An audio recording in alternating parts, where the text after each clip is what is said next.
তুফান ভয় পাইছি রে। হ্যালো বন্ধুরা, আসসালামু আলাইকুম। কেমন আছেন সবাই? আশা করছি ভালো আছেন, আমিও ভালো আছি। তো বন্ধুরা, কালবেলা একটি নিউজ পোর্টাল তারা কিন্তু অনলাইনে প্রচার করছে যে শাকিব খানের তুফান সিনেমাটি নাকি কোনো ধরনের হল পাচ্ছে না, বা শাকিব খানের এই তুফান সিনেমাটি নেওয়ার জন্য কোনো হল মালিক আগ্রহ দেখাচ্ছে না। বিষয়টি কতটুকু সত্য, চলুন আলোচনা করা যাক। বন্ধুরা, তুফান একটি হাই রেন্টালের ছবি, বা তুফান একটি বিগ বাজেটের ছবি, আমরা সকলেই জানি। আর এই তুফান সিনেমাটা যেহেতু খুব মারদাঙ্গা অ্যাকশন টাইপের একটি সিনেমা, তো এই সিনেমাটি নেওয়ার জন্য কিন্তু সকল হল মালিকরা কিন্তু দৌড়ঝাঁপ শুরু করে দিয়েছে অলরেডি। বাংলাদেশে এই মুহূর্তে যদি আপনি ধরে থাকেন যে 200 হল আছে বা 150 হল আছে, প্রতিটি সিনেমা হলই কিন্তু চাইছে এই তুফান সিনেমাটি নেওয়ার জন্য।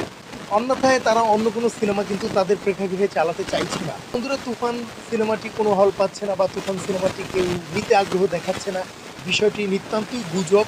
কারণ এই কালবেলা সবসময় আপনারা দেখবেন মানুষকে বিভ্রান্ত করার চেষ্টা করে। কালবেলার এই নিউজটার প্রতি খুব মানে খুব ঝিরি বলতে চাই, আপনারা অথেন্টিক কোনো নিউজ দেন।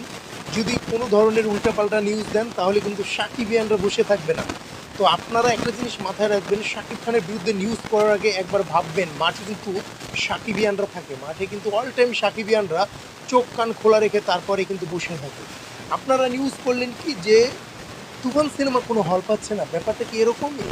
তুফান সিনেমা কেন হল পাবে না? তুফান সিনেমাটা যে ধরনের সিনেমা, তুফান সিনেমাটা যেরকম সিনেমা, এই সিনেমা নেওয়ার জন্য তো হল মালিকরা, প্রযোজকের এবং পরিচালক যারা কিনা এটা ডিস্ট্রিবিউট করছে, তাদের হাউসে গিয়ে তো ধর্ণা দিচ্ছে। আমাদের কাছে নিউজ আছে যে এই সিনেমাটি নেওয়ার জন্য প্রতিটি সিনেমা হল মালিকরা তারা কিন্তু ধর্ণা দিচ্ছে, এবং তারা কিন্তু সেই পরিবেশক যারা আছেন তাদের অফিসে গিয়ে কিন্তু দিনের পর দিন বসে সময় কাটাচ্ছেন। কিন্তু এখনও পর্যন্ত কিন্তু কোনো সিনেমা হলকে কিন্তু ডিক্লার দেননি এই প্রযোজনা সংস্থা যে তুফান সিনেমাটা কোন কোন সিনেমা হলে তারা দিতে যাচ্ছেন। তারা একটু ভেবে চিন্তে ক্যালকুলেশন করে তারপরেই সিনেমাটা দিবেন, কারণ তাদের চিন্তাভাবনা অনেক উপরে। তারা চাচ্ছেন যে শাকিব খানের এই সিনেমাটা মিনিমাম 100 কোটি টাকা ব্যবসা করবে, এরকমটা কিন্তু তারা কিন্তু আগেই বলেছিল। সেই ধারাবাহিকতায় কিন্তু তারা ওই মতো করেই কিন্তু তাদের কাজ করে যাচ্ছে। তো তুফানের সাকসেস নিয়ে বন্ধুরা তোমরা কোনো টেনশন করো না। তোমরা দেখবে ঈদের আগের দিন থেকে কিন্তু এটার প্রচারণা শুরু হয়ে যাবে যে তোমার পাশের প্রেক্ষাগৃহে এই সিনেমাটা চলবে। এই কালবেলা ঠালবেলা এরা কি বললো না বললো, এদের কথা তোমরা মাথায় নেবে না।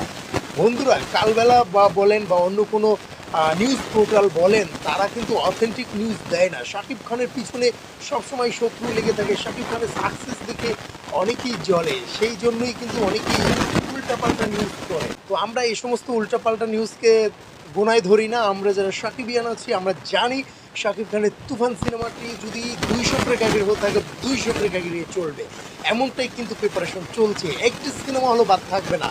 তার কারণ কারণ সিনেমা হল মালিকরা কিন্তু এই সিনেমাটা নেওয়ার জন্য কিন্তু তারা পাগল হয়ে গেছে, তারা কিন্তু ধর্ণা দিচ্ছে। প্রযোজনা সংস্থা, পরিবেশক, মানে প্রযোজনা সংস্থা যারা আছেন, যারা এই ছবিটি ডিস্ট্রিবিউট করছে, তাদের অফিসে গিয়ে কিন্তু এই হল মালিকরা ধর্ণা দিচ্ছে, তাদের এই সিনেমাটা লাগবেই লাগবেই। সে জায়গা থেকে কিন্তু আমরা আশা করতেই পারি প্রতিটি সিনেমা হলে এই সিনেমাটি চলবে। অন্যান্য যে সিনেমাগুলো আসতেছে এরা কিন্তু ধোপে টিকবে না তুফানের সামনে। তুফান ভয় পাইছি রে। আসলে তুফানের কথা শুনে অনেকেই ভয় পেয়ে গেছে, বিষয়টা এরকমই। আর না হলে তুফান নিয়ে যে ধরনের হাইপ উঠেছে, এটার বিরুদ্ধে যারা প্রোপাগান্ডা গাইছে তারা আসলে কি বুঝে শুনে গাইছে আমি জানি না। আপনাদের একটা জিনিস মাথায় রাখতে হবে, তুফানকে আপনারা ঠেকাতে পারবেন না।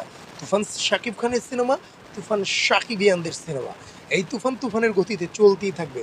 তো বন্ধুরা, সবাই তুফানের পাশেই থাকবে, তুফানের সাথেই থাকবে, এবং সিনেমা হলে গিয়ে অবশ্যই তুফান সিনেমাটি দেখবে। আর হ্যাঁ, ঈদের দিন থেকেই কিন্তু তুফান শুরু হয়ে যাবে বাংলাদেশে। তখন কিন্তু তুফান সিনেমাটা মিস করা চলবে না বন্ধুরা। তো সকল সাকিবিয়ানদের অনুরোধ করবো বেশি বেশি ভিডিওটি শেয়ার করে দাও, লাইক কমেন্ট করে তোমরা জানিয়ে দাও তোমরা তুফান নিয়ে কতটা এক্সাইটেড। তো বন্ধুরা, সবাই ভালো থাকো, সুস্থ থাকো। আজই পর্যন্তই, দেখা হবে, কথা হবে অন্য কোনো দিন অন্য কোনো বিষয় নিয়ে। এসে পর্যন্ত অনেকের সাথেই থাকুন। খোদা হাফেজ।